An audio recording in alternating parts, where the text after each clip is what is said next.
guys, ayan, flex ko lang yung mga ginamit, yung mga gowns na ginamit ng mga runner-up namin dito sa Mutya ng Angeles. Ito yung first runner-up. O, yun siya yung sa picture.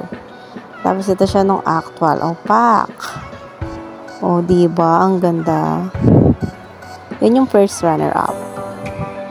Ayan, so dito tayo sa susunod.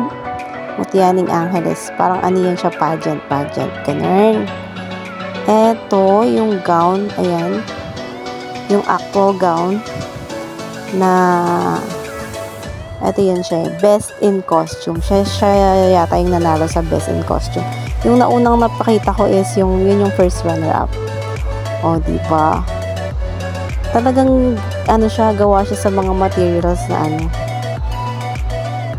nare-recycle, parang ganun.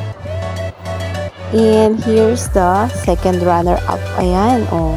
Tingnan nyo naman, pak na pak kapag suot ng mga, ano, maganda na sila. Yung, plus yung gown. Oh, di mas lalong gumaganda. Oh, tingnan mo. Ang syala, parang ang bigat ng hairdress nitong isang to.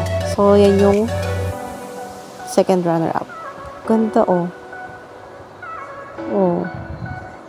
Diba? Piyestang-piyesta, may pasisig. Second runner-up. There you go. Punta tayo sa kabila.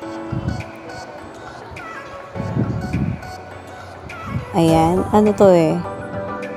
Naka-exhibit sila dito sa ano, SM Clark. Ayan. Ito yung local costume exhibit. Sabing ganun. So, here's the third runner-up. Tingnan natin. Grabe. Talagang pinagkahirapan yung mga ano nila. Yung mga gowns. Ayan, oh.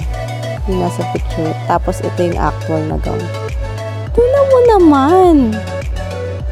Oh, paano itatawid ng mga model yan, no? Tapos, naka-high heels pa sila, diba? Ang galing. Tsaka yung mga, ano nila, made with parang mga recyclable things lang. Ang galing ng mga creative na mga gumawa ng gowns nito. So, ito yung, ayan, o, diba, ang syala. Parang ratan-ratan naman to siya. Ayan, here's the last gown, actually. Ayan, ratan, made with ratan. So, ito ang fourth runner-up. Oh, syala. Tignan mo naman, oh, nasuot ng beauty queen. Oh, nabigyan ng hustisya. Pak! Yun lang guys, share ko lang yung mga gowns na naka-exhibit dito sa Clark. Ginamit ng mga beauty queen dito na locally ng Angeles, Pampanga. Yun lang.